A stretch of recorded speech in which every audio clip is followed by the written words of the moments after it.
TV. My name is Nekme Obasogie, broadcasting live from Toronto, Canada. We are here today to discuss a very unique topic, a topic that people don't normally discuss about on social media. I have five professionals with me in the studio today. These professionals are specialized in children's services in the West. So before we go directly to the program, I'm going to introduce the professionals. First on the list is Mrs. Esosa Edogiawere, a speech and language pathologist from the United Kingdom. You are welcome to the program today. Hello. Thank you for having me. Lovely to be here. Thanks for joining the program today. So the next person on the list is Riholi Bitata. She is joining us all the way from Spain, and she's a high school teacher in the United Kingdom. Thanks for joining the program today. Your pleasure. Thank you. Mrs. Katie Salami, all the way from California, United States. She's a social worker in California. Thanks for joining the program today, ma. Thank you for having me. Miss Bimbo Thomas. She's a social worker here in Toronto, Canada. Thanks for joining the program today, Bimbo. Thanks, Nekbe. Thanks for having me here. Let's just proceed with this program. Okay, thank you very much. Thank you very much, Mrs. Nekbe. It's my pleasure speaking to the audience tonight. Very much. Thank you for joining us from Nigeria. Thank you. So, before we will start the program today, because today's program focuses on the cultural relativism of raising children. In other words, the cultural differences between raising children in the Western society and Africa, using Nigeria as a country of focus.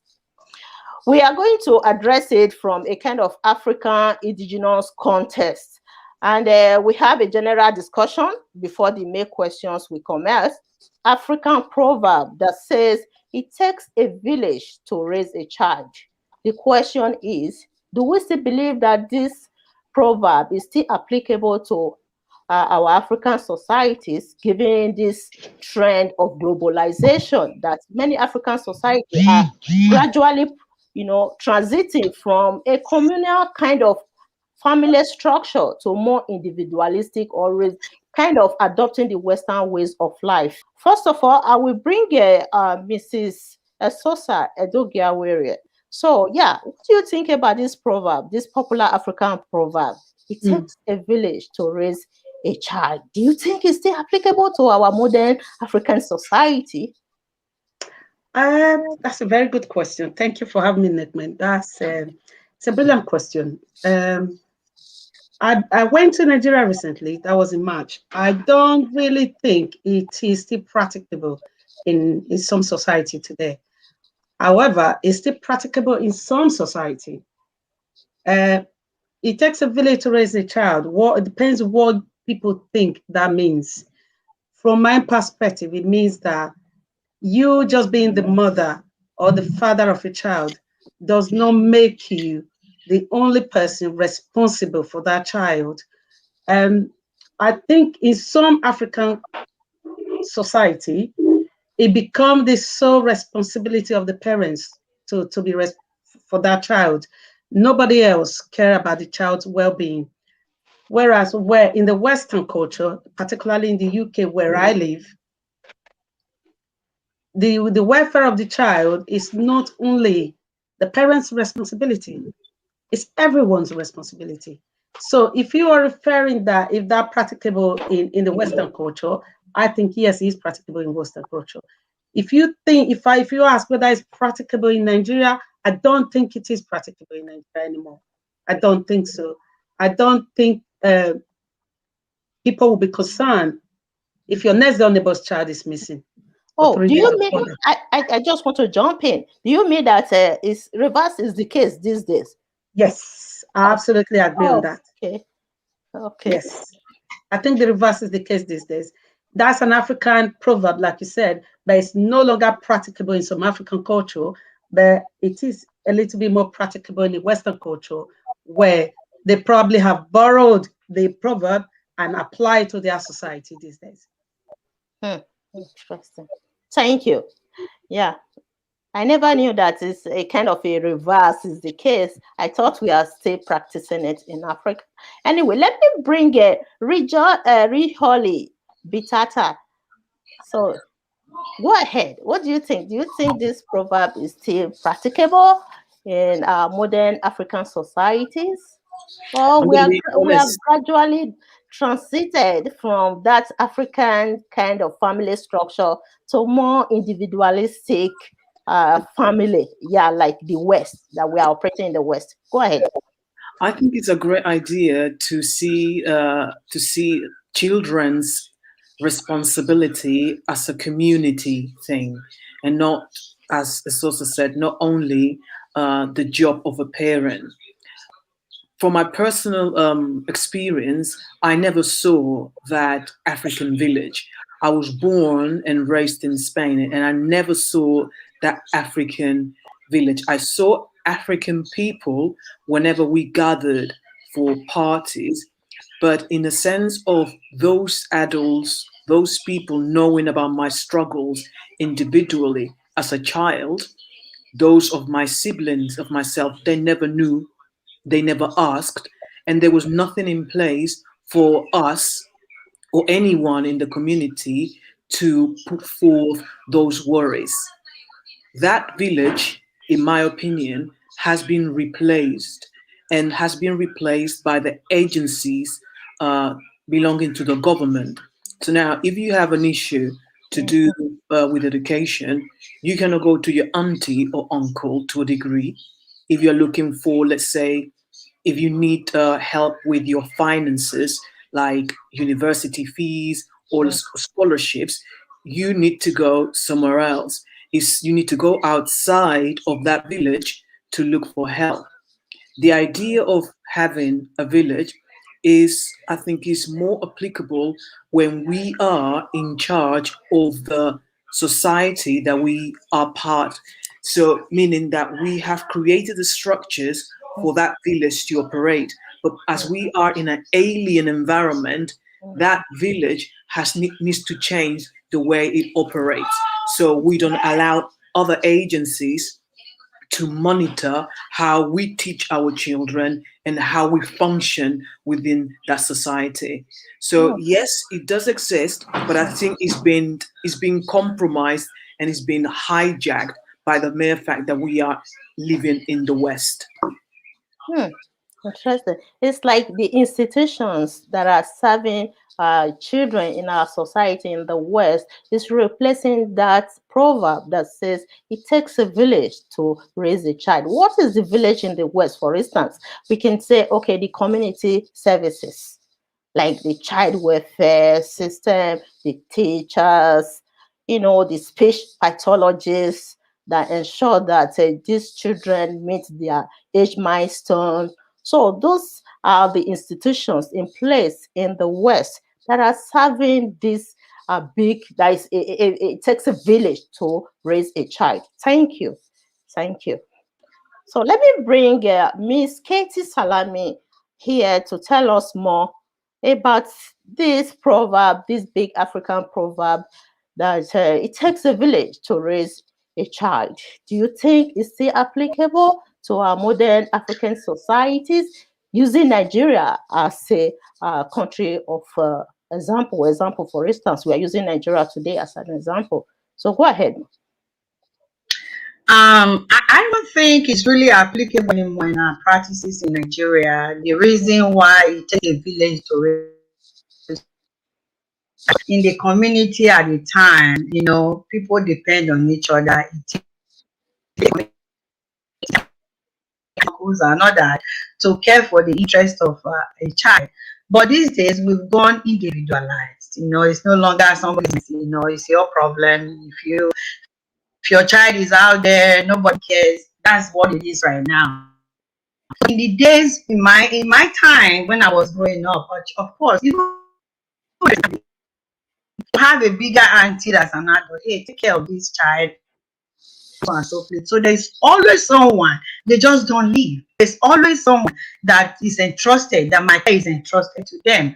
But again, at the time of it takes a village to raise a child, they were respect, responsibility, there were the same values, there were the same morals, their ideology were the same, the beliefs were the same. So it was safer at that time and it was convenient.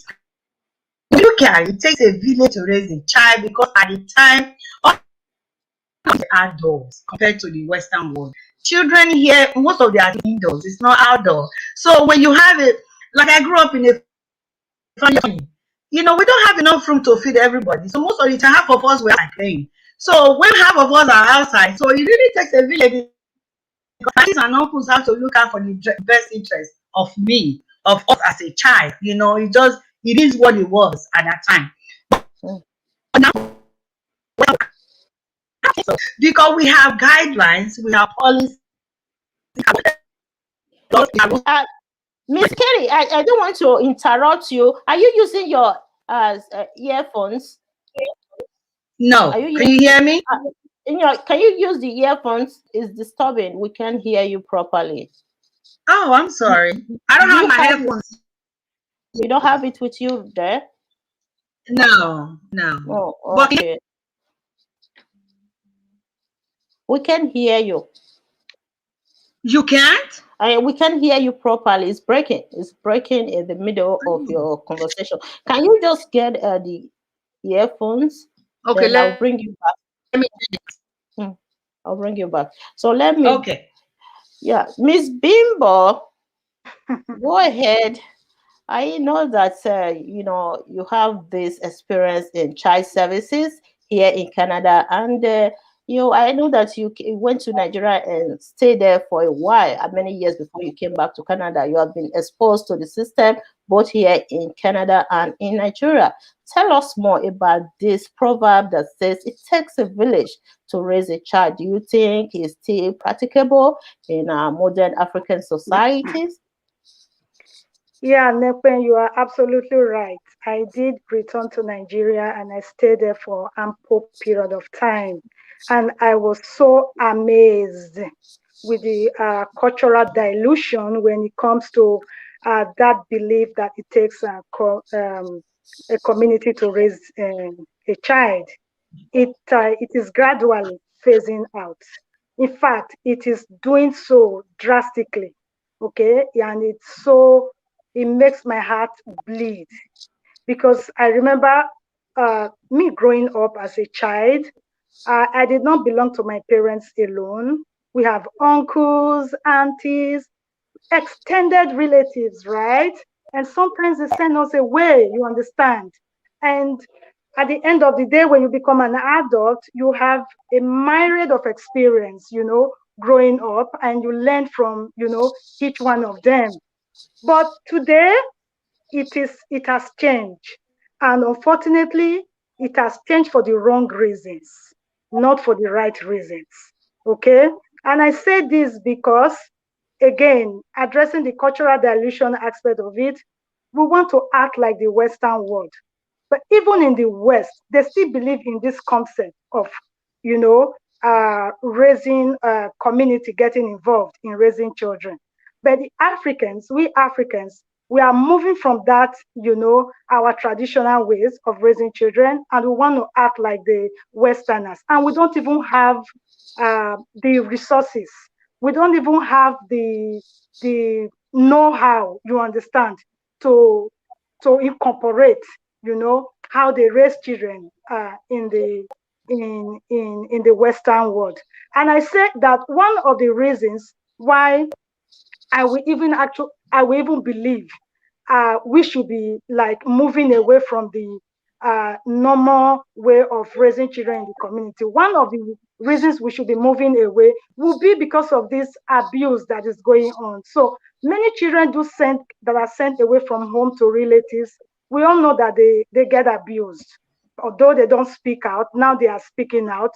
But we are not looking into those reasons. We are looking into the flashy aspect of it, you understand? And that's why it really bleeds my heart that, we are not that communal, way of, raising children the way we grow up. We're moving away from it. Again, for the very, very wrong reasons. Thank you, Bimbo. I understand what you are trying to say, that we are gradually transiting from that African proverb to more Western ways of family structure. However, do we have the institutions to support this our transition? Probably yes, maybe yes, but are they really effective? Is the question. Nekpe, I can say something to that. I remember vividly, I actually worked a parent to an office, a building. They have them. They have this institution in form of buildings, but they are not really very effective. They are not doing what they're supposed to be doing, but the buildings are there. So I drove this parent to a building because I assessed her to be in need of help. And I thought me just offering her money would not be enough.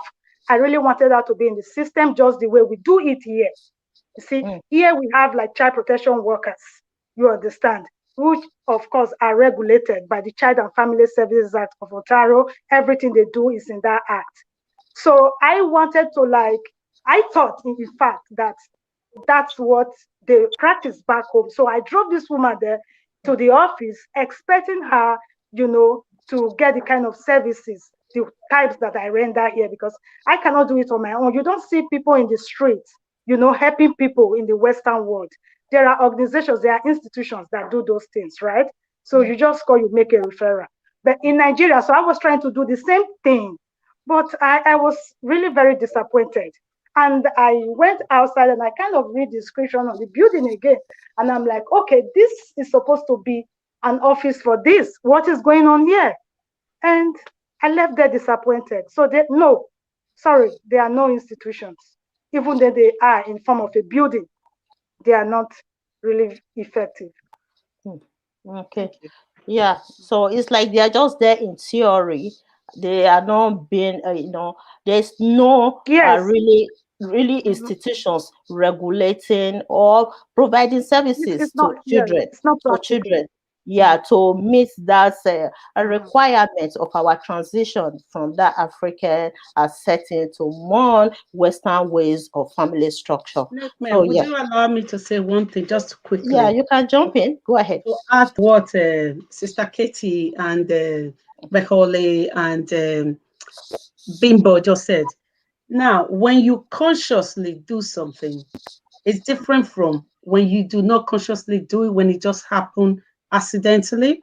Now, what Rehole said is that in the Western world, the African proverb that we are talking about now has been systematically adopted, and was now the community, the village that we said in Africa were replaced by institution, which is what you're talking about.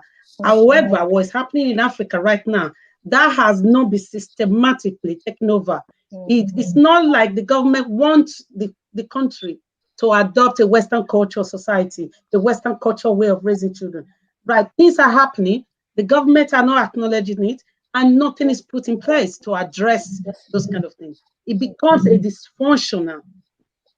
It becomes dysfunctional for the parents and dysfunctional for the society, because the government have not recognized, they did not say systematically that let's adopt this kind of culture. And then if we are adopting this kind of culture, what do we need to put in place for this system to work for us? It wasn't anything like that. That's the reason why Sister Bimbo said that you see a building that got that name in it, that does it function? No, it doesn't function. There is nothing in there to make it work for anyone. And again, let me quickly add, Nekwen, just permit me, just give me a few minutes. Let me add to what Sister Isusa just said. We are the product of our environment, right? So even the leaders up there in Africa, they also grew up, like us, you understand? So there is already this mindset that when you are asking for help, then it looks like you have a problem. It looks like you are unfit. You understand? So even though there are these institutions, do you really think that parents will be able to come out and publicly ask for help? Like in the Western world, for instance, when families are having issues with their children, like they are going through crisis, they easily, it's not uncommon to see them, calling, asking for help. I can't do this anymore. I need some help. Come and take this child and all that. But are we that exposed to know that when we ask for help, it's not that we are unfit, it's not that something is wrong with us. It's just that for that moment, we just need a kind of respite. We just need a kind of break. Have we gotten to that point? Because even the leaders there, they try to give us what we need and what they grow up to also know. You understand? So they were not raised like that. They were raised by parents who strive, who work so hard, effortlessly, to put food on their table, to care for them. And mental health, as we all know, is not something that is quite, openly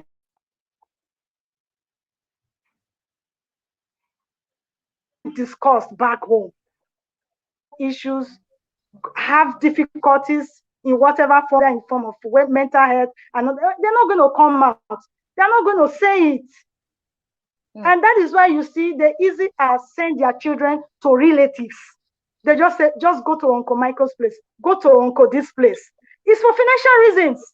But sometimes they just do it like, oh, they just want the child to get like some orientation. They just want the child to like go away for a little bit. But most times for financial reasons. That is that they are able, it's easy for them to do it that way. For reasons of poverty, to send their children away to other places. But when it comes to like mental health or other kind of crisis, they are never going to come out and cry for help. And the government already know this. So perhaps that would explain the reason why they are not giving those institutions attention. I'm not playing the devil's advocate here, but I'm just saying, because here in the Western world, we know mental health is a problem, for instance. And families, they are not ashamed to say it. If you have co-workers, you can sometimes hear them say, oh, I need to take my medication. They say it easily. But back home, nobody is going to talk about medication, because then you know what comes to mind when you hear somebody talk about medication. Yeah, we don't pay attention to mental health in Africa, many African societies. That is crystal clear. Nigeria as an example. And moreover, it's our leaders, our African leaders, recognizing this transition that not like the old days whereby we were raising children together in an extended family, that we are now transiting, adopting the Western ways of life, that it is imperative to implement institutions to meet these needs, the needs of our changing societies. You give birth to 10 children, at least be okay, one will be good and nothing, they won't have to the other 9. So we're not always pointing fingers at the leaders. However, is willing. Can I just quickly address what Sister Katie pointed out, which I think was really, really good. One of the things she pointed out was that it's our choice to decide. Like for me personally, I have 2 children. It was my choice to have 2 children.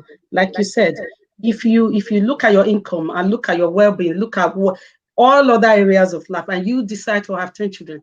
However, like I said, has anything been done systematically in Nigeria? You are talking about people who are not highly educated, who don't know what it means to raise a child. Their belief system. This is where the culture comes in. That's why I like this topic. This is where the culture comes in. When you have been brought up in an environment where the culture teaches you that whatever comes your way is what you are faced with. If God gives you 20 children, you bear that 20 children. They make you believe, your culture make you believe that you are not in control of your life. And then when you move to a different environment, the environment cultured you that you are in control of your life. And then you have the choice to have pregnancy control. You have the choice to say you don't want to sleep with your husband today. When you grow up in a culture that tells you cannot say no to a man, and when you're pregnant, you cannot have an abortion. And when you grow up in a culture that says that because you are legally married, your husband have right to tell you how many children you can have. Hmm.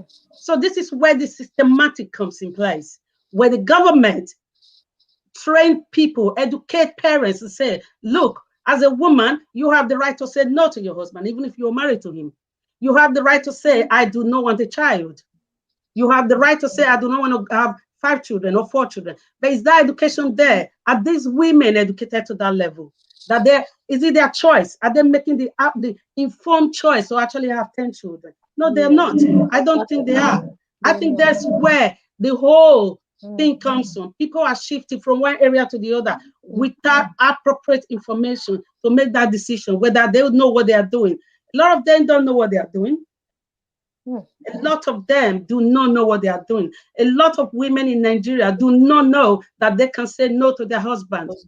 They do not know that when a husband forces you to sleep with them, that is rape, regardless whether it's your husband.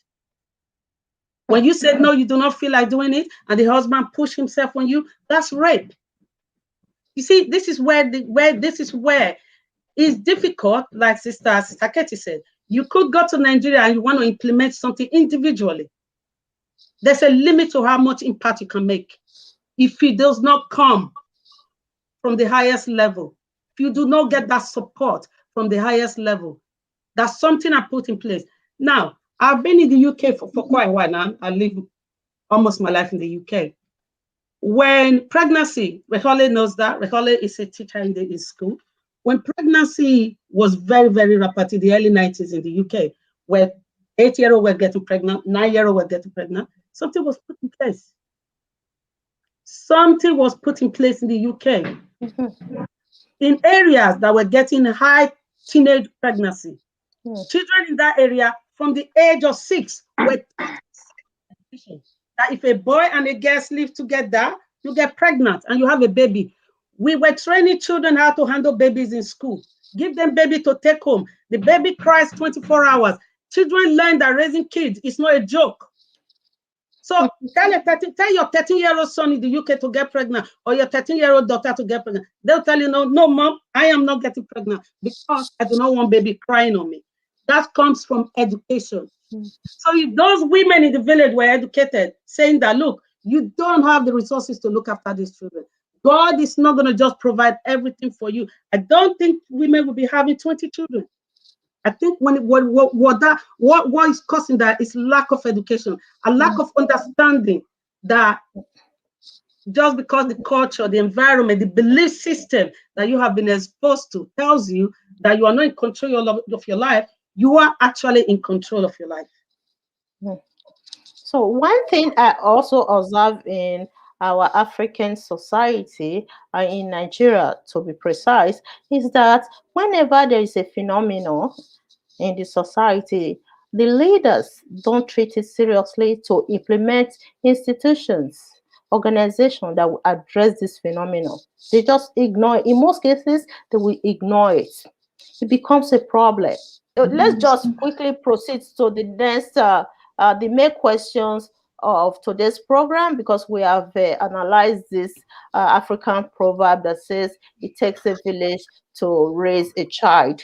So we all have different views about this proverb. We are proceeding to the main questions of today's program. So the first person I'm going to ask is Riholi Bitata. My question here is, how do you identify children with special educational and educational needs, I would say, and their general well-being?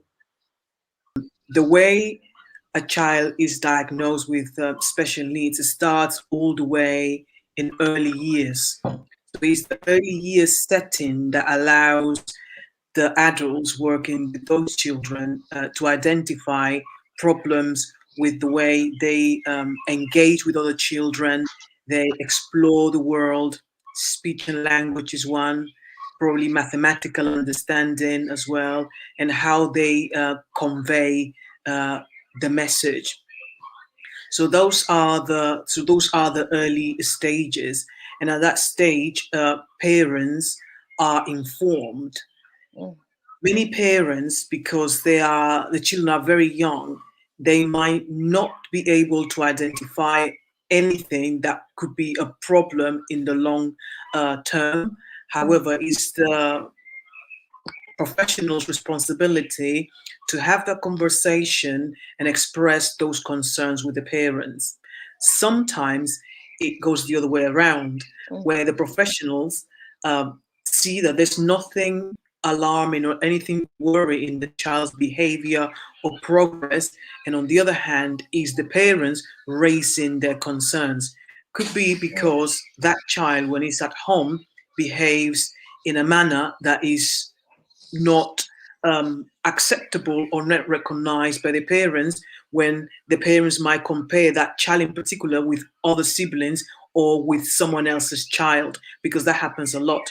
Many parents compare their children to someone else's in terms of progress. So if my child is not doing this, how come he's not doing this when so and so, who is the same age as him or her, is doing it? So that's when things can begin in that sense. But at the same time, parents need to understand that just because your child is not doing the same things as other children doesn't mean that your child has special needs, because children learn different ways and at different rates.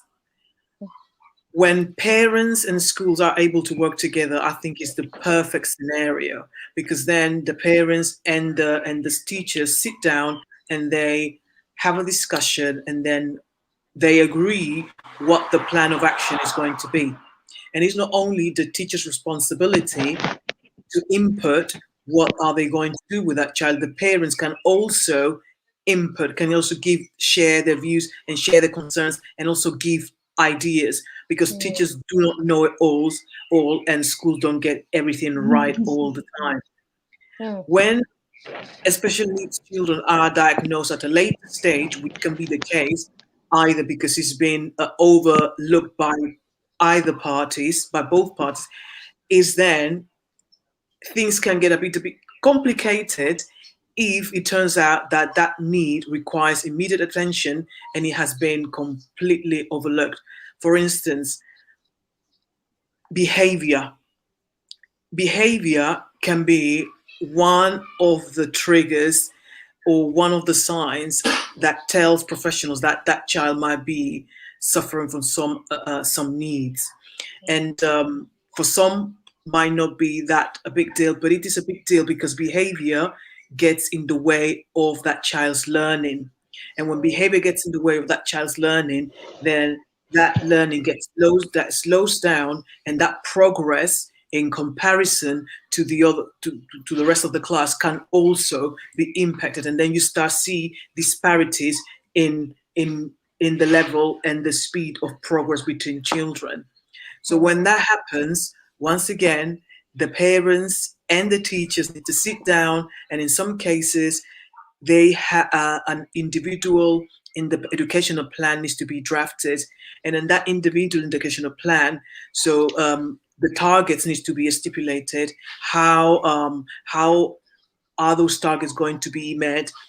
How long are they going to be met? Because just because your child requires special needs doesn't mean that your child is going to need a special needs or support throughout his life.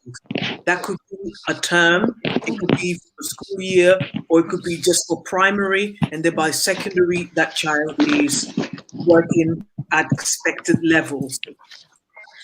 If the parent doesn't agree with what the school says, the parent has the right to have a chat with the head teacher, have a chat with a year form in secondary school, or even with an independent board if the parents are not agreeing with what the school is saying. And in some cases, there are voluntary organizations that support parents in mediating with the schools as well. So special needs is very broad. It is very broad, and each special needs is different. When I was teaching, I had a big group of children with special needs, and everyone had their own needs. One was more behavior and emotional. So we needed a psychologist, and unfortunately, we didn't have regular access to those type of professionals. When the children require help from outside the school, that's when the challenge really begins.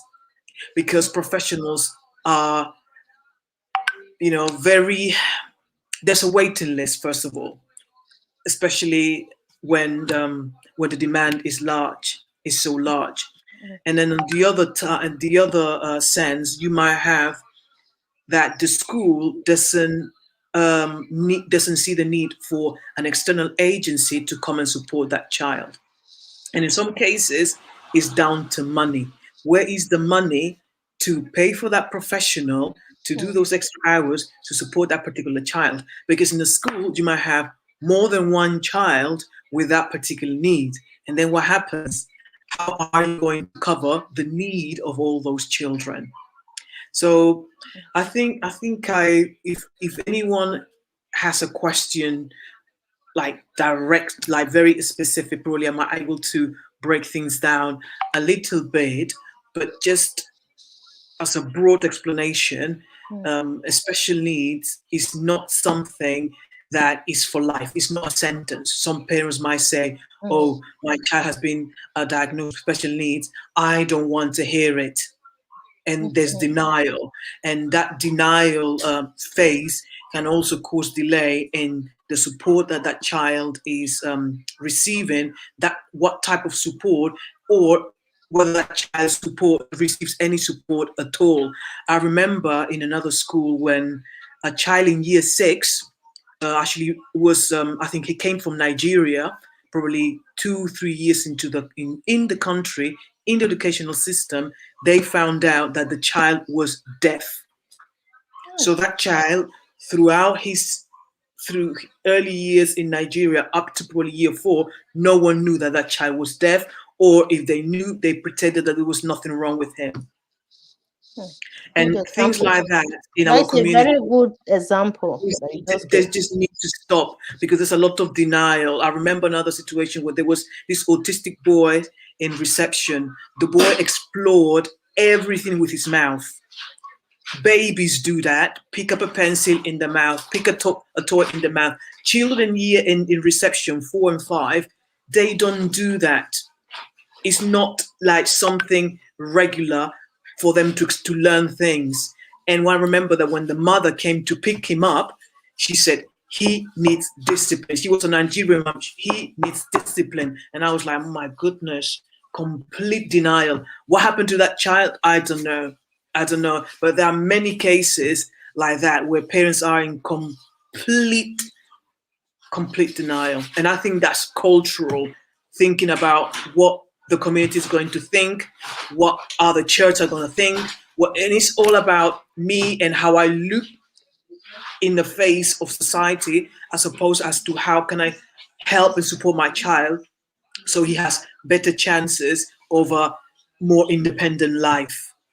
And that's what I would have to say. Yeah, that's what I want to say about well explained. Well explained. Thank you so much.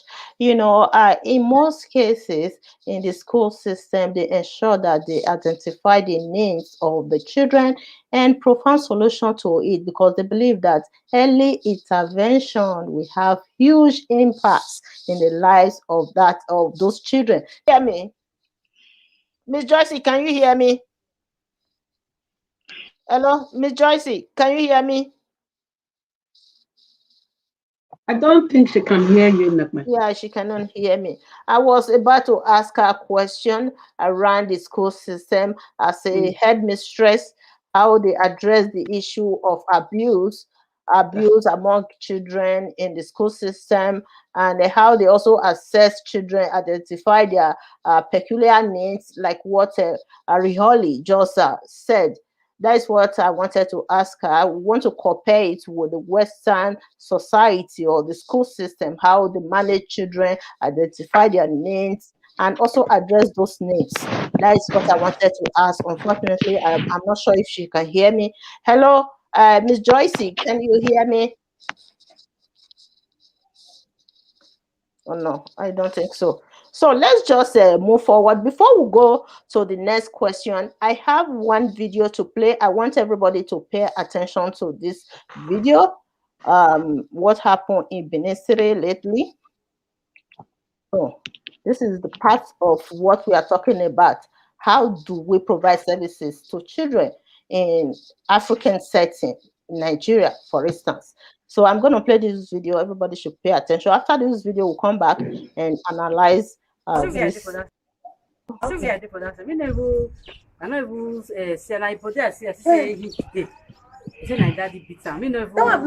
pass beating now. I don't even look your body, say me no look your body. But they wear shirts. I no feel like that. Just the body now I don't see. Say like that the beating. Me no even say na pass like that. Carry knife, put for fire. Take it.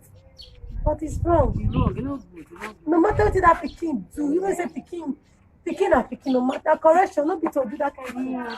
Well, it's painful. We are sorry for what happened to this young boy, but I so much believe that young boy will get justice. I am very so sure, and I am very optimistic that, what's your brother's name? What's his son? What did he bear for school? So that means it's not his father now. What are you bearing in school? Okay, you are bearing pressure. That means the mother born for another place. Maybe the mother don't want to come up for us. The mother don't want to come up for us. They need to arrest the woman because they are even saying that they have questions because the child was with you at home for 2 days. He did not cry out. Imagine your husband did that to your husband did that to your own son. You didn't keep quiet. You didn't cry out. See people, come on, share love. But I don't be love. West is pulling off just like that. No be love. No be love. I say I love. Let me even though the daddy say I dey block her. Because men and women not be the same. Now you carry him picking 9 months. You know I be. I know they give me. If you want me, go see me the side. But she don't beside the side. Please. Madam, I'm not there. If not for the person that take his phone and have the video on the internet, nobody will like just hear what's going on. Even the neighbor, God bless that lady that person when he recorded. Okay, you take care of yourself. Okay, look for what you want to eat. Okay, that's your mommy. Madam, good afternoon. Madam, good afternoon. How am I doing? Hello, if they come. They have money to come up for here. Why you we see them for road now. Why is they shout? No, we don't dey shout. She said she dey come for where. From the hospital they come. We go the bishop. Okay, you go. Yes. Okay, you be the man, brother. Yes. The man brother is my brother. No, I be a friend. Okay, friend. The man friend. Yeah. Madam. We just dey come from their office and they see us for road. But you see what your friend did to my son. Madam, I want to ask you a question. I bet they come back. Okay. Okay, you see what thing happened to that young boy? How you see that kind of thing? Eh? I know say it. Madam, how you feel say you dey house? See what thing happened to pikin we carry for belle?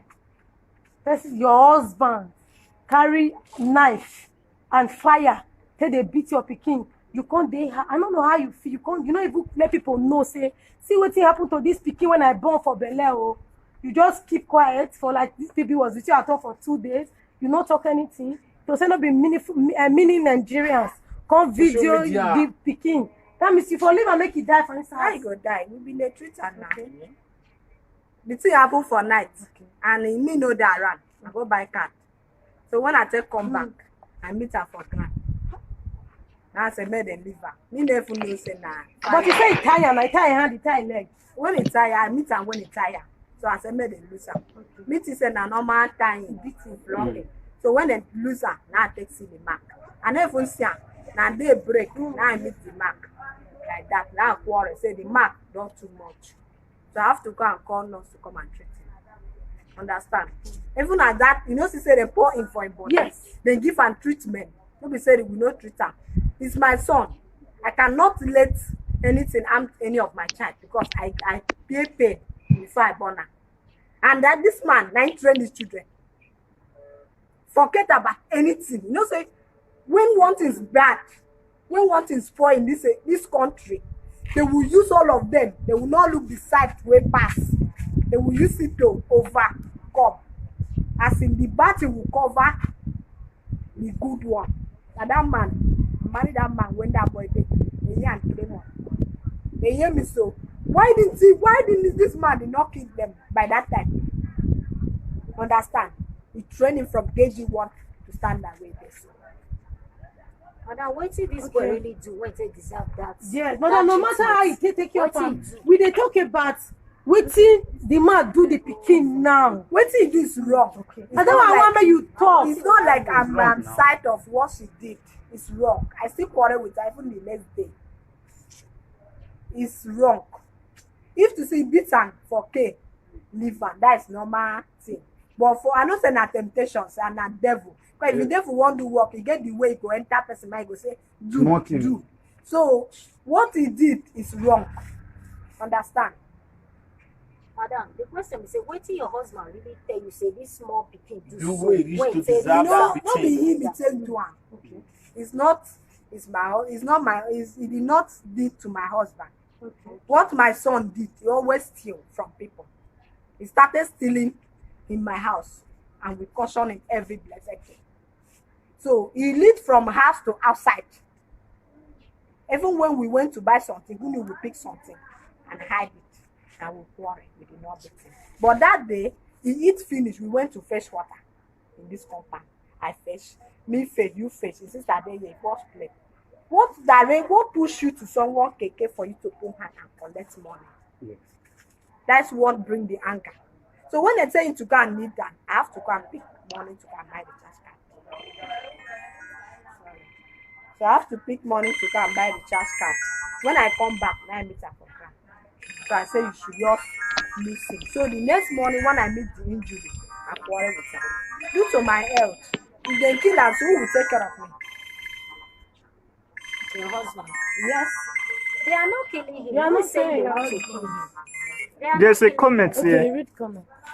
David Ewere. Yes. He said, please ask this woman if Fine. No. we allow someone else to take the son away Okay, to train him. Okay, madam. My name is Blessing. Save your idea. Okay. So, wow. I'm just speechless, honestly. Riholi, I hope you understand the language. Did you? Not really. Not No. really. Okay. No. So maybe we'll explain to you a little bit. It's like this woman, she brought this child to her new marriage, and the husband was abusing the child. According to the mother, the child was only a year and 6 months or something like that when she got married to the man. Now, I don't know what happened. They said the child is stealing. You can see the environment. Poverty is at the root of all this. For a little child to be stealing, that child must be lacking many things at home. Mm-hmm. We should look at that. Yeah. So this child is stealing, and the stepdad abused him. He tied his hands and legs and stabbed him with a knife.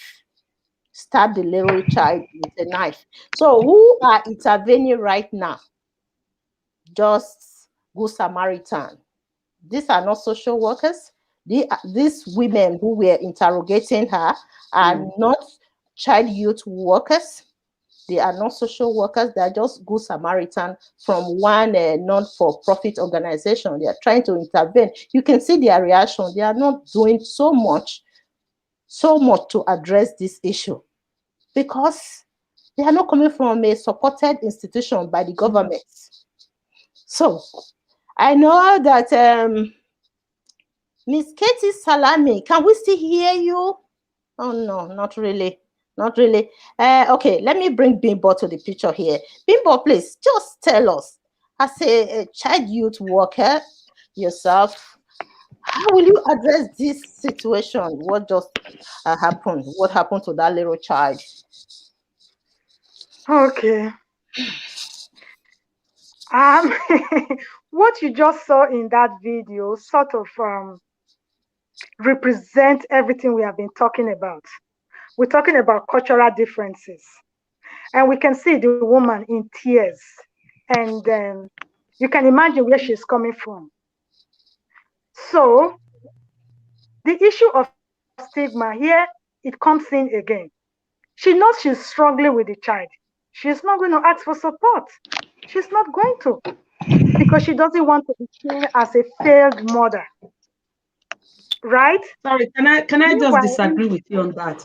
I would disagree. okay, The reason go you ahead. say she cannot ask for support is this. Does she know if the support is available? Has somebody told her there is Exactly. a support? Has somebody educate her to say that if your child, if you are struggling in this area, this is where you can come. I grew up in Benin City. I actually grew up very close to welfare in Benin City, very close to welfare in area in Benin City.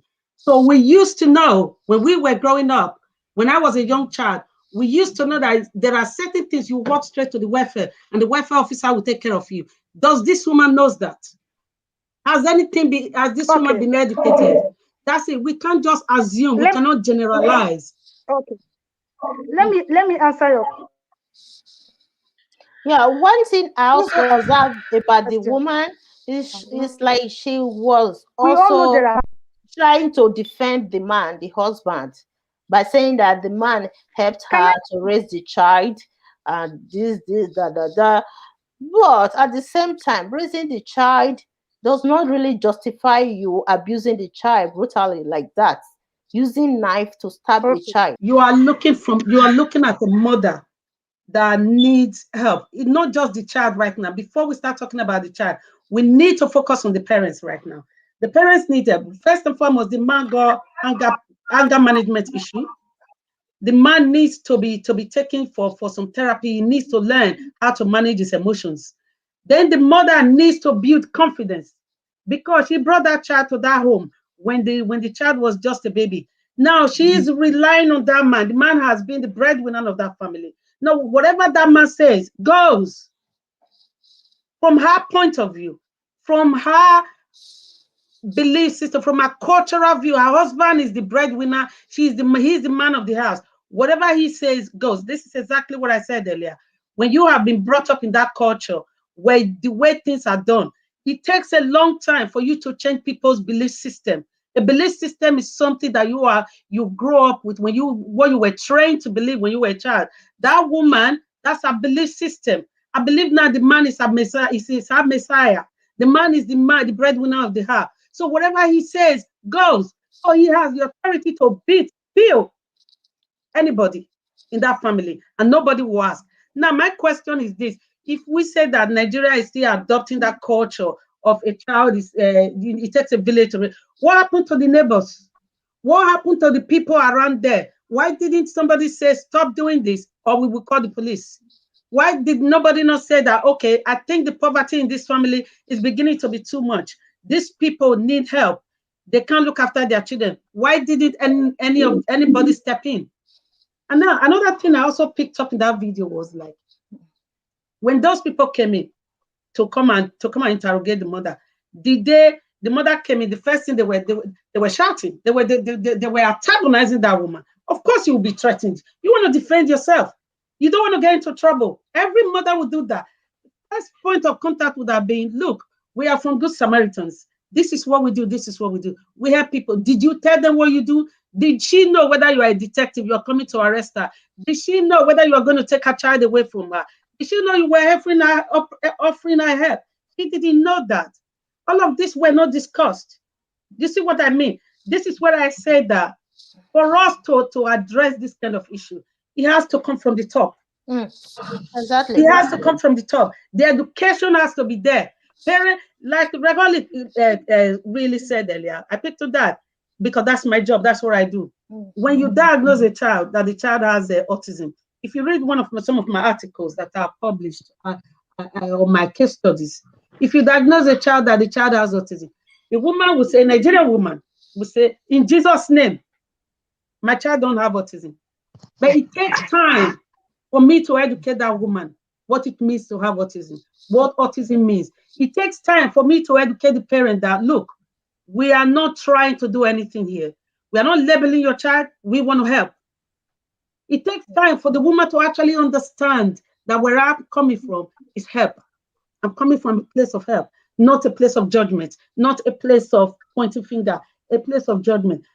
If you don't do that, this is that culture, the belief system, it's not going to change. Nothing the parents can trust you 100% that you're actually offering help. You're not judging them. You are not antagonizing them. You're not trying to point finger at them that they are poor, that they can't raise, they can't look after their child. You have to offer help and make it look like it's help. Then they'll take it from you. Because African parents will never agree that they are struggling with their child until the point that the child is caught in armed robbery and is at the point of facing the firing squad. That is when the mother or the father will lament, hey, I've been going through these issues. So that is where the parent will break down. Other than that, they will never agree that they need help. This is a child who is stealing. I am not justifying what the stepdad did, but before he did that, we can imagine the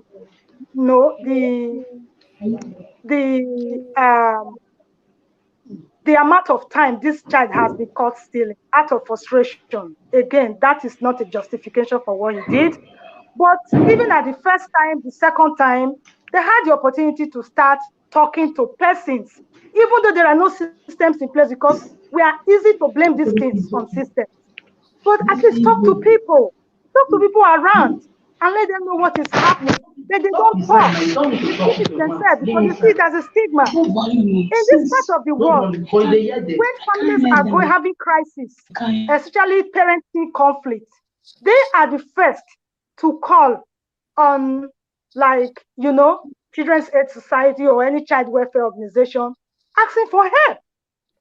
Even if we have those things in Nigeria, they will not, because they see that as a stigma. Miss Bitata just said something about a Nigerian child that came to UK who was 6 years old and was having issues with hearing. Maybe they move you. I know there are centers for the deaf, even in the city there.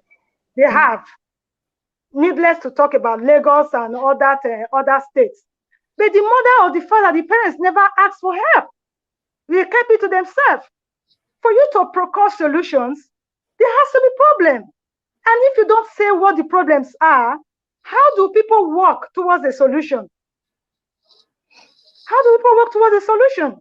Yeah, it's almost the same thing like what Mrs. Sosa said. Exactly. That yes, it's the same thing that they never agree because exactly. of this That was the point. cultural... That was where I was going. In the Canadian context, I know you also asked as a social worker, how can I come in, to support, right?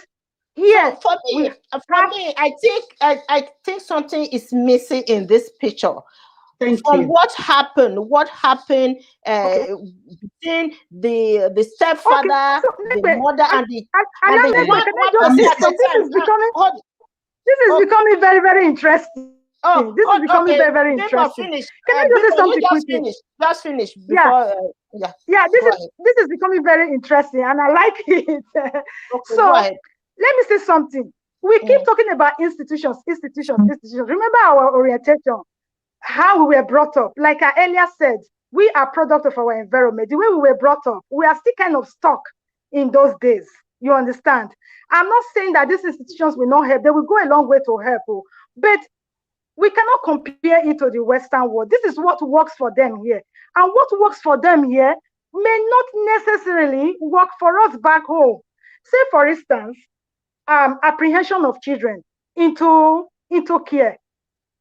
Can you just imagine as a parent in Nigeria, the crisis come to a point where a social worker or a child protection worker have to apprehend a child from the home into care and say, you cannot have access to this child again. 1, 2, 3, family. Don't you think heads will roll? Can you imagine that kind of situation? Do you think that will work? Okay, coming back to the video that we just watched, you saw that woman, although she's not a social worker, she's not a professional, she's an NGO, right? She works for an NGO, right? Mm-hmm. Yeah, she works for an NGO, so I'll still see them as a professional body. Did you see? She was almost at the point of leaving before the mother of the child now came in. Is she supposed to leave? Yeah. Okay. Because that's what we said earlier, Bimbo, that this woman, she's just playing this role of a good Samaritan. Even here, when you find a situation like that, You cannot walk away from that situation. And you as professionals, I don't know how it works in UK, in Spain, or in America. In Canada, you can be fined $1,000. You can be fined $1,000 if you don't do the needful in a situation like that.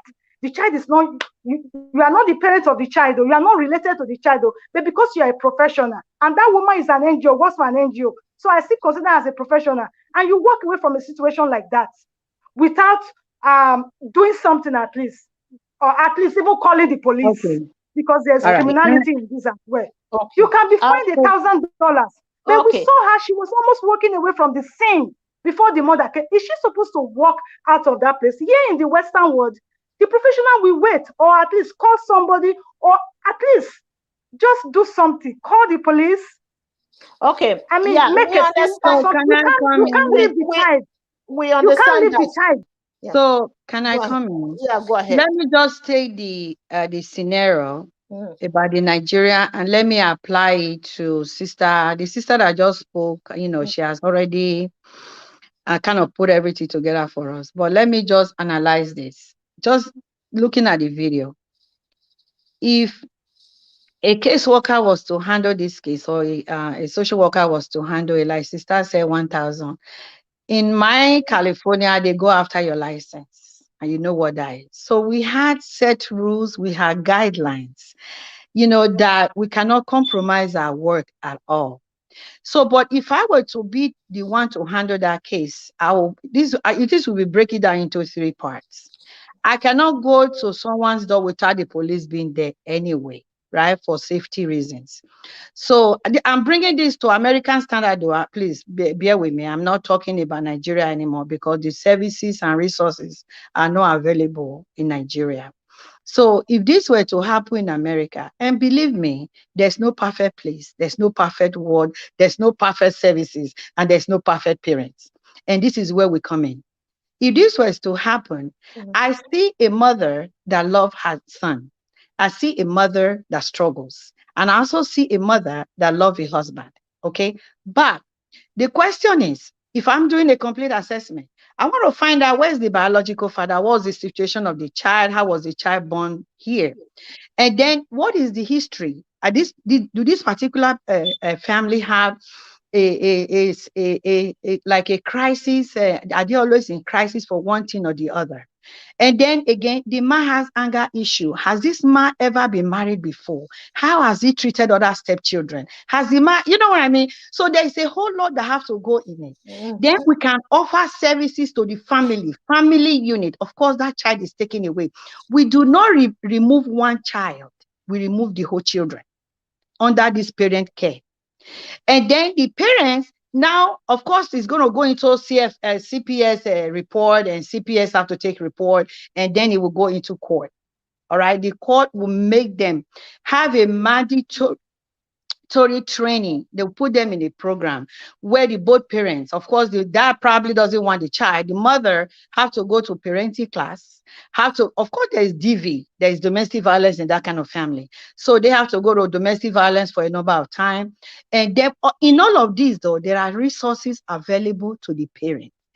The goal of social services is to make a family as a unit and move forward.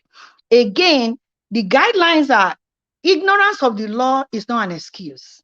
You cannot beat a child. Let me make an example with a little thing here. In California, if I discipline my child with a closed fist, right? I can be charged with abuse.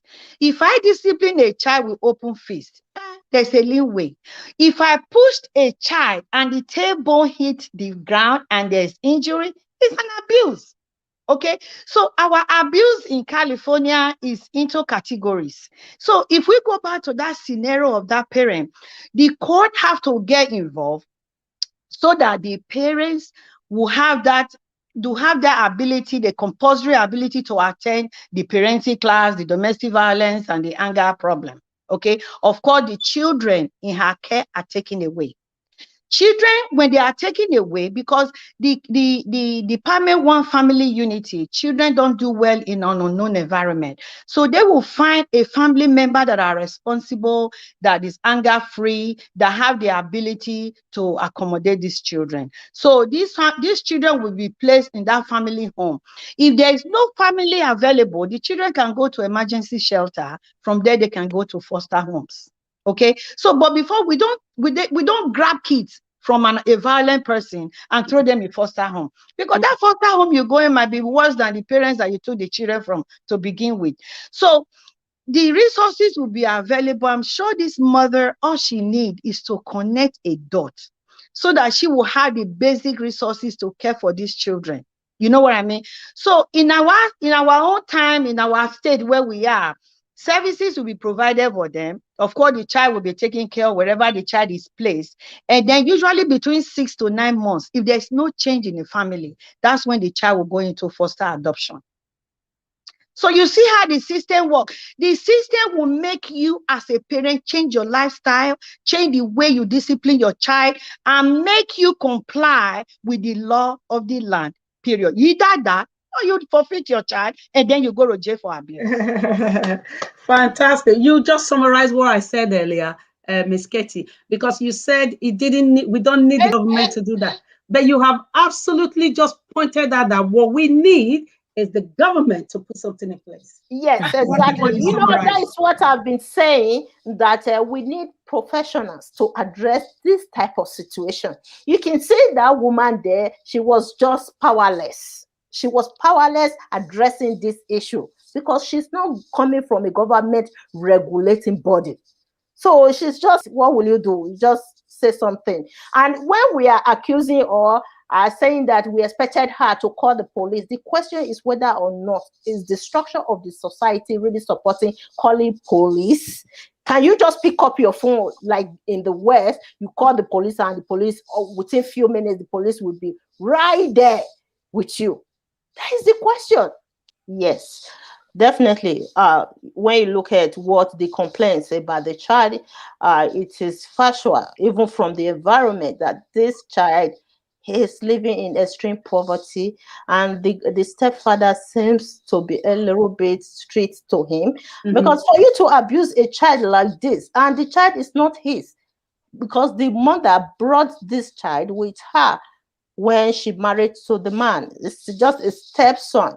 So he's abusing him right now because of poverty in the family. That is what I would say, is because of the poverty. Because if that child is satisfied at home, I don't think a little child will go ahead and be stealing in the street. So poverty is at the root of it. And moreover, the institution, I will keep saying, professionals are not there to regulate the relationship between families and children. And given that our African society, like what I said earlier, is gradually transiting from the communal family, whereby the entire extended family, the father, the grandfather, my uncle's wife, everybody will be living in one roof.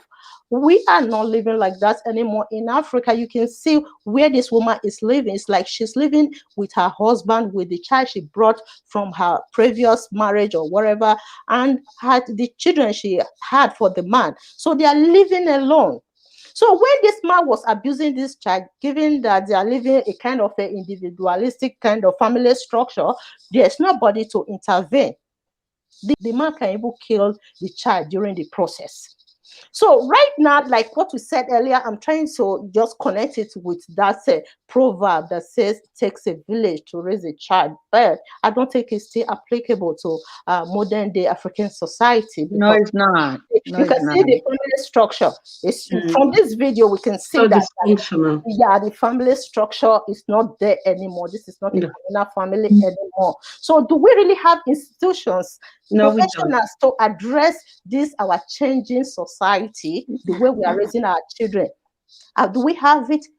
Probably yes. Are they really effective? No.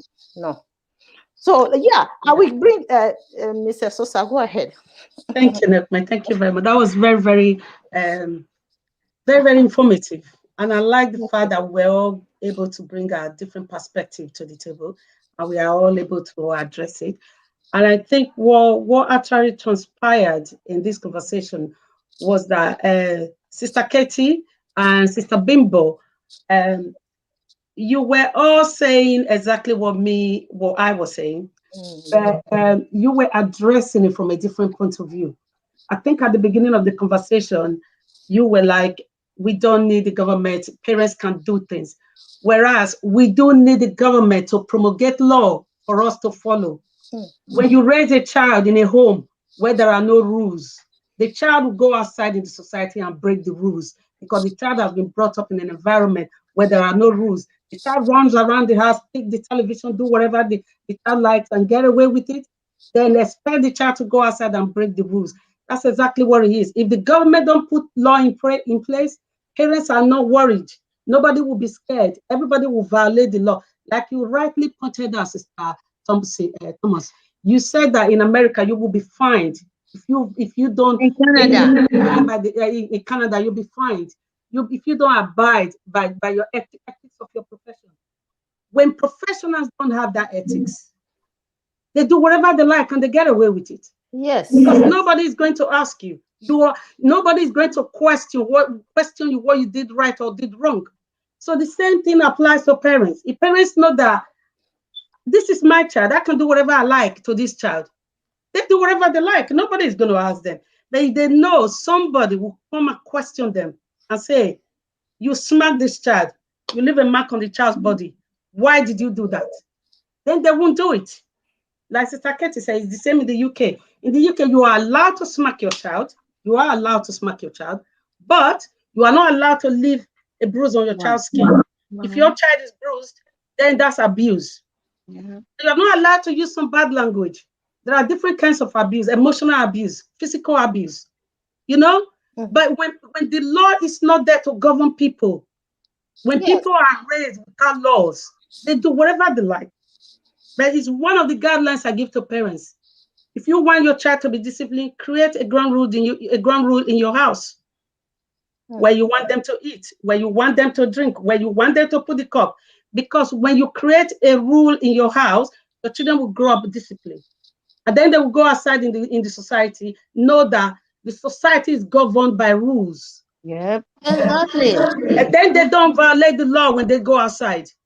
But children brought up in a home without rules at home go outside in society and break rules because they think that the life is free. You do whatever you like and nobody asks you. That's why you see children go outside, they get arrested, they break the rules all the time. I raised 2 boys in the United Kingdom. It takes a strong parent. It takes rules. I don't shout. I've never smacked my children. No, I don't shout. The way I said it, that's how it goes. Because they were trained to listen. They were trained to know that in my house, there are rules. You got to be home 7 o'clock. You have to be home 7 o'clock. So when you go outside and you drive, you have to know this is a way you cannot drive to. This is where you can drive to. Because there are rules in the society. A society without rule, a lawless society. That's what Nigeria is. It's exactly. a lawless society. So parents don't have any rules that guide them. Professionals don't have any rules that guide them. And nobody answers to anyone. Everybody do whatever they like and they get away with it. You know, what you just said now, I'm afraid that that child at the end of the day will be left alone, you know, to bear this burden of his stepfather abusing him, because we cannot see any intervention all that much from the society, because these women who were just there trying to ask questions, interrogate the mother, they will just do that for a few minutes and walk away. Why this child will still be in that family? I don't think so. I don't think so. Okay. Do you think they will take it more than that? What they just did? I know before Mrs. Ohen left the Department of Social Services in Nigeria, issues like this, she would send a representative there and the kid will be brought back to her office and they will find a place for the child. That was Mrs. Ohen at that time. I don't know what the present situation is in Nigeria, but I know for sure that social media is a big thing that is rescuing abused children from their parents. So I believe that the kid will not be left in the care of their mother, of that parent. I know the child will be taken away. I'm very sure. Since the NGO are involved, There's I mean, these are government funded NGO anyway. So there has to be some kind of intervention. Not government funded NGO. No. Some of them are government are giving them stipend anyway. Oh, okay, but the one some of them that I know personally, the government are supporting in some areas for them. Oh, okay. So but this one is not a government. Okay. But I'm assuming they're not just going to talk to the mom and leave the child there. There got to be something has to be done. So I just wanted to make some corrections though. Although there is little thing in place, because I have tried to do some volunteer work anytime I'm in Nigeria. There are systems in place. It's just not really working yet because it's not consistent. When anytime there's a change of government, everything has changed. So there's that consistency is not there. Yes. So even when you start something, the next 4 years, somebody else comes in, they throw you out of there. That department is closed, depending on your connection. So I think that's a major problem we are having. There is a system. It's not consistent with the people managing it. Exactly. So it's always like change government, APC come, and then APC is there, PDP come, everything APC is thrown away. So there's no consistency, there's no continuity of care to pick up from where the prior person left off. So I think because I don't want us to have this notion that there's something is happening in Nigeria. It's just not enough. And I'm just hoping, because I was one of those that says, oh God, if I have to do anything in that country, I won't. Now I'm changing my mind because they need us. I'm telling you. So if every one of us in this forum can really find an avenue where we can get connected to the department where we specialize on and see how we can help, please, let's do it. Next time, if you can coordinate that for all, we can sign up. Anytime we're in the country, right? All we need is security so that we will not be kidnapped. Because my husband said, if they kidnap you, cover, I don't have. So I was in Nigeria in March this year. I visited a lot of schools in Benin City. I visited a lot of special schools in Benin City, and I can say the governor is actually doing a very good job in Benin. I visited because we only mentioned the child that was deaf in Nigeria came to the UK. I actually went to the school for the deaf children in Benin City. I went to school for children with severe complex needs in Benin City. And I think he's doing a wonderful job. Yes, there's still more work to do, like you said, Sister Katie. There's still more work to do, but they are doing something. They are doing something. More work to be done, but they are doing something. Yesterday, because we are not able to connect with Joycey, Miss Joycey, she's a head mistress in a secondary school in Benin. I spoke with her a little bit yesterday because her network is very bad. We can't connect. I wanted her to come and say this again. I was asking her questions around how they regulate children. If, for instance, a child is experiencing abuse in the school system, how will you address this? She told me that her first step is to take the child to a clinic, treat the child, and work with the parents to know what happened to the child, why they are abusing the child, something like that. Okay, I was expecting her to say, okay, they will also refer the child or the family to a social worker, or social worker coming in, or child protection worker coming in. There's nothing like that from her comment. You understand that? So even I interviewed one other teacher a few weeks ago, because I was trying to invite her to this program as well. The same thing. Well, if I can come in on the abuse case, when you say professional addressing this issue, I believe every one of us here, if you are in the mental health setting or a clinician, we are mandatory reporter. If I see a child, right? I mean, I'm not on the street, see a child that is being abused. No, that's not what I meant. In my own facility that I work, there are times when the child go to the hospital to be treated, the doctor does not report it, right? And then the child will come to the school might miss it. If the child happens to come to my department, I'm reporting it. And then the CPS will now investigate and find out initial contact was with a doctor. So what happened? Initial contact was another contact was in the school. What happened? Another contact was with me. But we People are, don't Sister report Kate, it. you're going back to talk about a country where there are laws, there are rules, there are And there, no, are- there I'm are just saying, policies. I know, but I'm just trying to also with our audience who are listening that things like this, we people don't get away with it. People don't get away with it. So No. again, like you said, Sister Sosa, of course, the system have to really be in place in Nigeria. But in the outside world, though, someone has to make this report. You can have multiple report, and then the Department of Social Service, oh, this case has been reported again. Oh, Mr. Lamy, we've already investigated it. They don't need to tell me the outcome of the report. But it's my own obligation to be sure that there's a report in place. That's what I was just trying. That's my input in it. About the abuse. Okay. Outside the professional world, for instance, as a human being, we all have the moral obligation to report such case.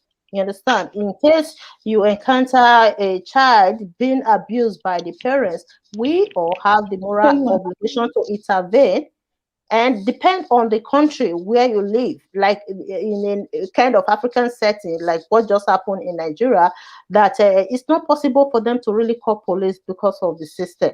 But in the West per se, the first thing is to call the police to intervene. Then the police can work with other professionals to address this issue. So depend. We as human beings, we all have the moral obligation to intervene, no matter what country you are in the world. So let me quickly bring Miss Josie. Let her also explain to us about her experience, given that she's a headmistress in a primary school or secondary school in Nigeria.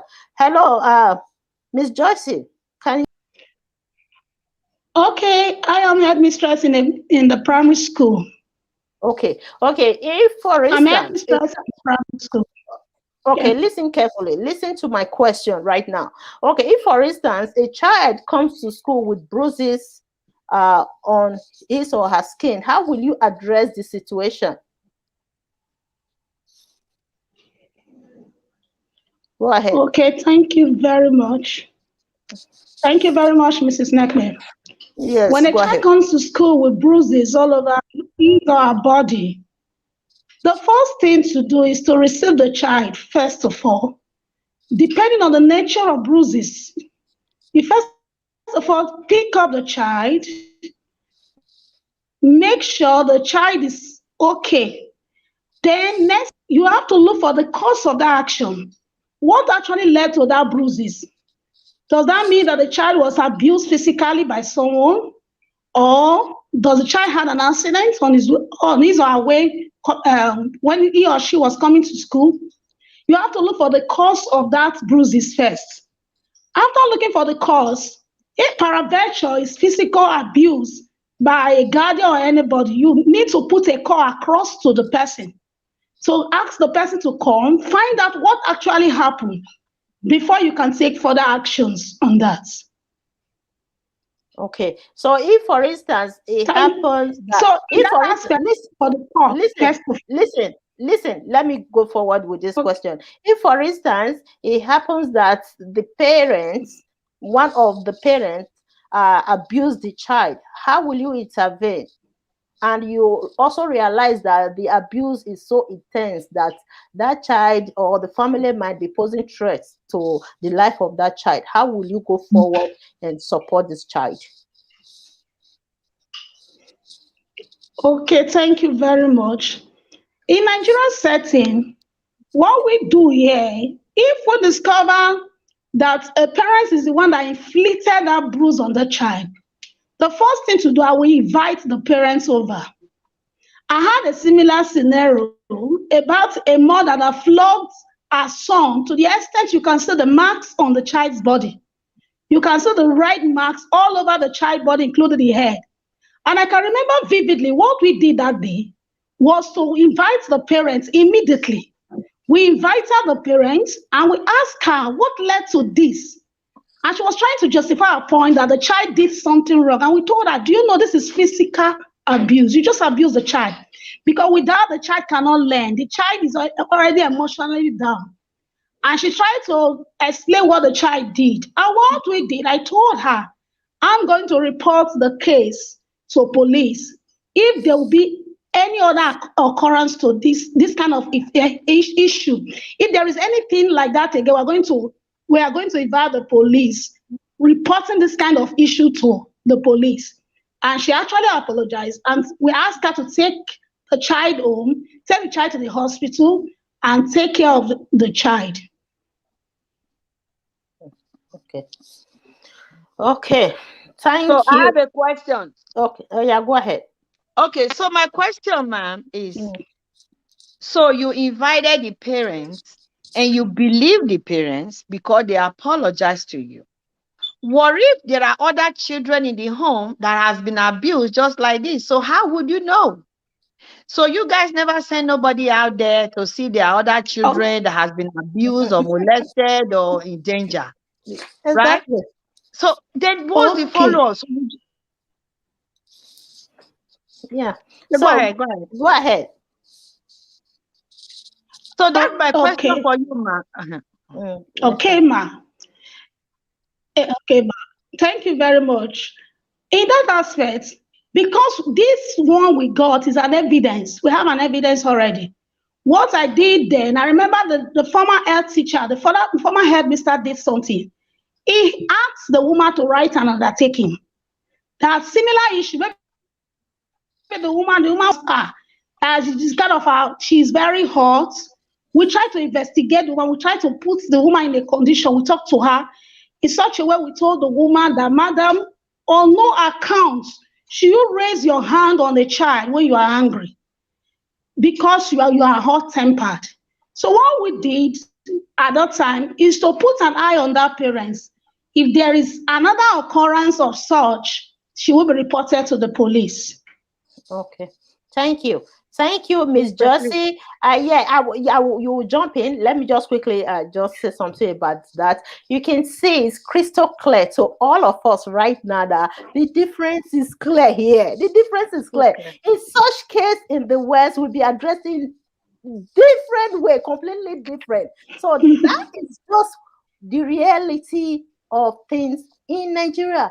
That is the reality of things. That is how they can address such situation in Nigeria. Unlike in the West, per se, in such situation, we are expecting the school social worker to intervene, because we have the social worker already there in the school system, working there. In most elementary schools here in Canada, we have social worker coming to the school. They even have their own offices, in the school premises. So they intervene immediately. Even social worker will be the first person to call in the school to intervene. The social worker will take it from there, from the teacher. But you can see how different it is. This is exactly the purpose of today's program, to compare this cultural, way of raising children in African setting with that of the West. So yeah, Mr. Sosa, quickly jump in there. Bimbo, you come in. Thank you, Nekbe. My question, I was going to ask the lady who just spoke. Was it Joyce? Joyce, I was going to ask Joyce a question. My question is, you said you will report to the police. Other than the police, do you have anyone else to talk to? Or you said you will ask the parents, and you just take the parents' word for it, just because the parents say that I didn't do this, or I promised not to do it again. You just take a word for it. No. When you look at this situation, you cannot question justice too much, because it is the structure of the society. You understand? It's the structure. So for her, she was not trained to work with other professionals. When such a situation, in such a situation, or to address such case, she was not trained to understand that. So you can't question her too much. You can't ask her too much question. She just said exactly the reality of things in Nigeria, in the school system. So that is it. That is just it. Because I don't think she will say anything more than that. And yes, that is what she said. You understand? That is how she was trained. So it's the system. So that is why we should, we are comparing today, and we should also respect the cultural differences of raising children, because we live in the West. We cannot just be using our Western ways of life, or the structure, the cultural structure, and the services that are available here to evaluate that of Nigeria because it's different. Despite that, we are gradually adopting the Western ways of life in many African countries. However, the difference is clear here. So, yeah, I think Josie really don't have any question to answer from us anymore. She has said it, and that is the reality of things in Nigeria. And we should also respect that. What we should be doing right now is how we can pull this to the forefront of the leaders. So let them understand that, look, this our society is no more this society of it takes a village to raise a child anymore. We have transited. It's a whole parable. Interject so that okay, let me just quickly interject. I'm going back to that video. I have the video playing in my mind. In that video, I just hope that the child that is stealing is a cry for help, indirectly bringing attention of the world to that family. And that mother that injured and abused that child, the man might also be a perpetrator for sexual molestation. I'm not saying those are the area I will also evaluate. Mother is sandwiched in and she's supporting the husband. I wonder what else is that man doing if there's any child that is a female in that family. So I'm just hoping, the reason I'm talking, I'm hoping it will go out there so that the NGO that came will really go back there again, maybe revisit that family. Because children who are, this child that is stealing, regardless of what is being provided, it's a cry for help, for attention to a family. So besides that physical abuse, is there any sexual molestation that is going on in that family? That's really what I want to say. Look, that video is just a case study for us to understand that such case, this is not the only one, which means there are lots of similar cases, in the country. So I just played that video as a case study that we can use and apply it to this our discussion today. So you understand that. So we really don't know. There's no investigation. We don't know what happened after that intervention from that NGO. What happened after that, we are not sure. But for me, I'm afraid that that child might be left alone under this abusive stepfather who is a maniac abusing this little child. I'm afraid because I cannot see anything showing those women that intervene, even trying to call police, or there's we don't really have many professionals in this field to address the situation. For me, I believe that at the end of the day, this child will still be left alone. I have. And then my other question is going back. I just don't want to forget before I give my colleagues the stage. My other question is, it takes a village to raise a child. I think that thing will work in a healthy environment. And let me give you what happened in my family. I have a stepbrother who was very defiant. And my dad is militant. So I grew up in an environment where if my dad were to be in this country, that man will end up in prison. So I grew up in an environment where we think my dad was a mini God. So everything he says goes. But when I really sit back to evaluate, my dad was only, because he married 7 wives. How can you marry 7 wives, 19 children, you are not there? He was into politics and running around the country looking for money. And the parents were the one parenting the children. So what this man would do became militant so that everybody would be afraid, from the children to the wife. They all stand still when they might drive up to the house. So, but my stepbrother, the way they discipline, mother say, oh, he does this, he does that, he can't obey the rules, he's bringing shame to the family. They went to contract some of my uncle who were in the army. About 4 of them brought a bulala, and they really trashed this boy at that time. They beat him to stupor. And then the mother cut the skin and they put pepper in it. It happened to my brother, and that boy, although he's late now, when I really think about it, that was traumatizing. If you were to be alive, the question is, what kind of a parent will he be? If you were to be alive, won't that man be angry? Is he going to use the same yardstick that they used in him just to beat him into compliance? Is he going to use that for his own children?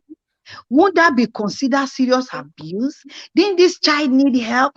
I'm very happy. I'm saying this now because when I really have a reflection of my own family, thank God for the kind of mother that I have. My mom will walk away from that marriage if you beat any of her children. But the other mother didn't know better. My mom is the youngest wife. She has some education, so that education kind of streamline her. So, oh no, you can't beat my child like that. So just leave us. We'll go back to our village where we came from.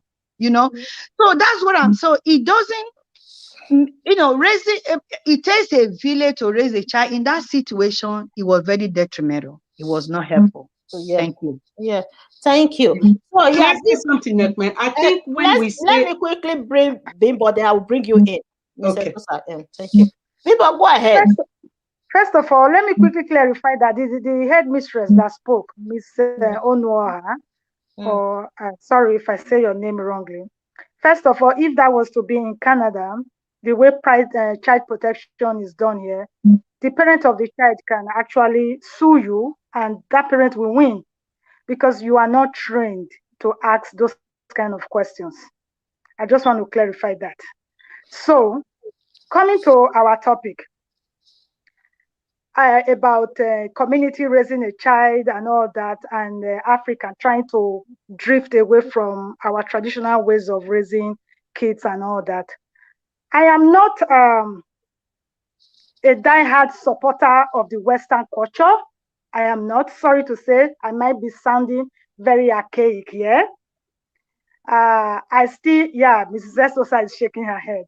Thank goodness we are now friends on Facebook. We are not going to end it here. We are going to continue later.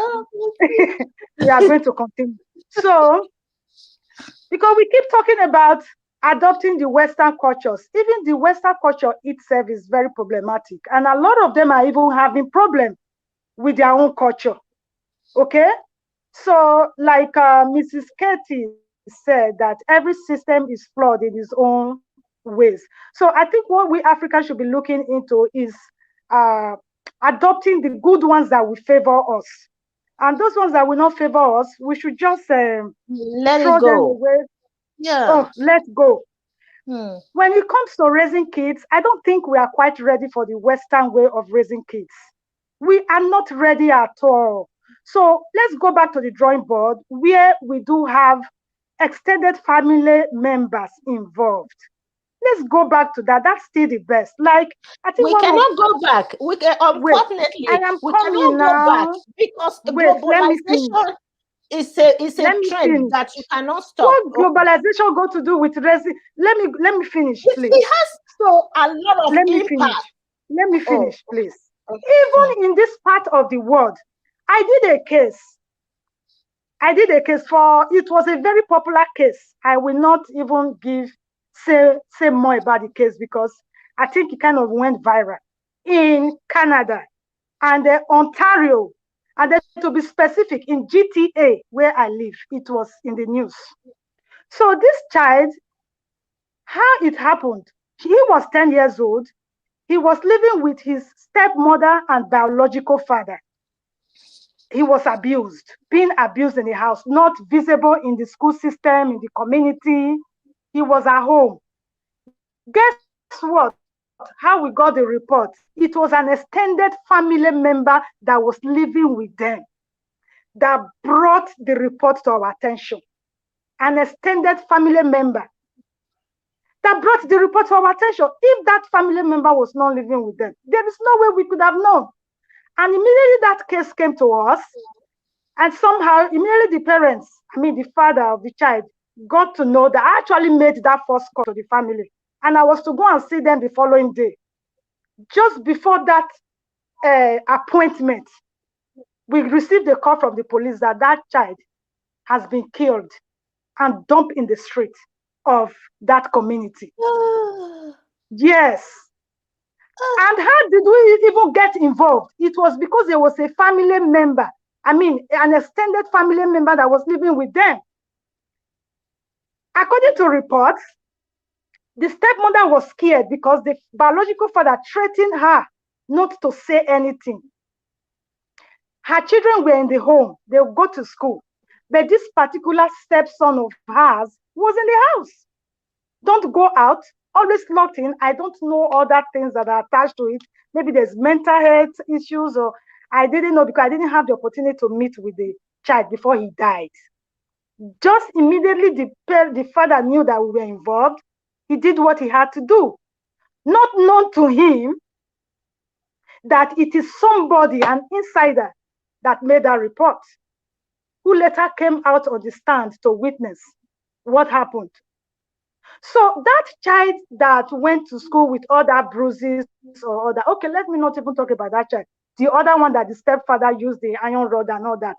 Do you think if there was an extended member, as a family an extended family member, just like grandmother, grandfather, uncle, you know how grandparents can be very protective of their children. Do you think that will happen?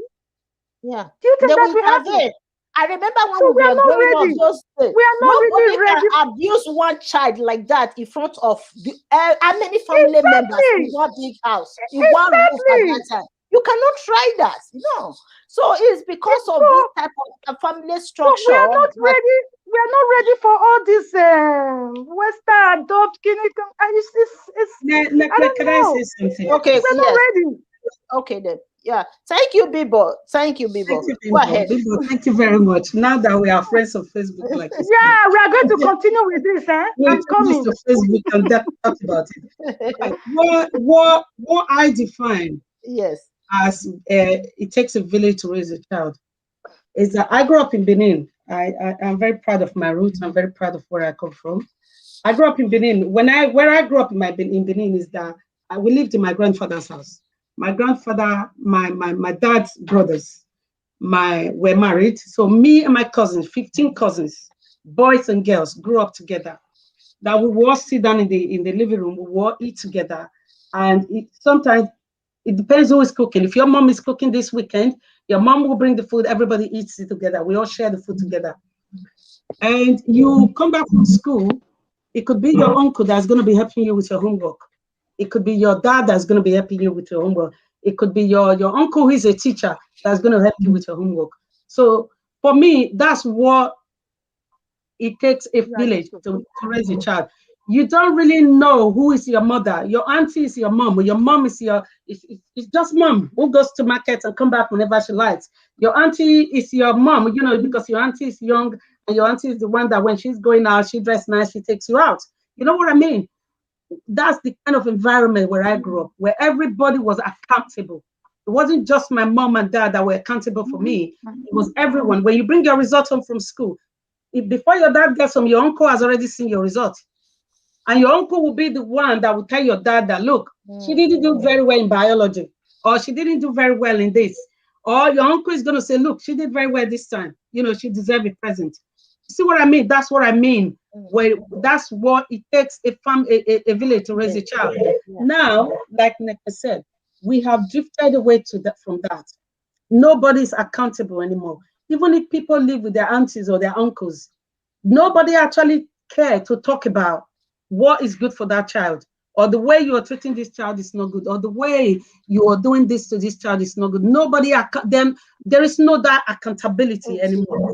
That's where we are. We have drifted away from. And to kind of support you, Ms. Thompson, what you said earlier, that we are not ready for Western culture yet. No, we are not. Because that's why I said that we don't have that system in place. Why do we think that we can adopt what the Western culture are doing when they have something in place? We are not ready for that. We need to go back to our roots. We need to start teaching our children the way we were taught. But however, although we are not ready for that transition, but we can have something in place. We can have laws. We can have rules to govern people. We can have rules to say that if your child does not come to school 5 days, I have right to come and visit you and ask you why your child have missed school. If your child comes to school with bruise, we have right to come and visit your house and check why your child have bruises. That does not mean that I am saying that we need to adopt a Western culture. That's not what I'm trying to say. But we need to have rules and regulation in place to monitor, to protect children. Child protection should be in place. We should have that in place. That's what I'm talking about. Okay. I'm not saying that we need to adopt Western culture. We need to do this. Fully adopting it is different from, adopting the Western culture, because we cannot fully adopt, because we have some of our African cultural traditions that are very important in terms of raising children. Even in the West, they will tell you. I remember working in one shelter. Children that came from Nigeria, directly from Nigeria with their parents, in the morning, they are so different in the shelter. In the morning, we say, "Good morning, ma. Good morning, sir." You will know that this child just came from Africa. A child born and raised in Canada will not see you in the morning telling everybody good morning, sir.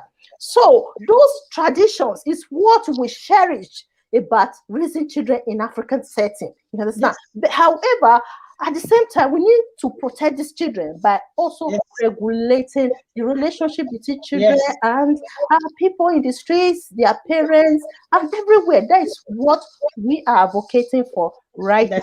That yes, African cultural setting, African kind of raising children is not bad at all, because even in the West, they still cherish those traditions. However, we need more regulation. More regulation between even the parents. Western world, Nekme, just to add, they are adopting our culture. Yes. They are taking our culture and modify it to their standards, and they are doing better at it than we are doing. Yes. So yeah, we need to, we need more regulation, like what just happened to that little child that the stepfather abused. The stepfather should face the wrath of the law, because we cannot just allow him. He's a predator. For me, that man is a predator, and it might also be posing threats to other children. We don't know. So that man, for me, I would say, is a predator. Ms. Thompson, the disagreement that I had with you was that you said that parents in Nigeria, parents don't go and seek help. They are denial. They don't want to seek help. Well, I disagree with you on that point. Let me clarify that. I disagree that they don't want to seek help. They not intentionally don't want to seek help. It's because they don't know where the help is, and they are not educated on how to seek help. It perhaps, like I gave an example, it took me a long time to educate a Nigerian parent on that I'm coming from a place of support.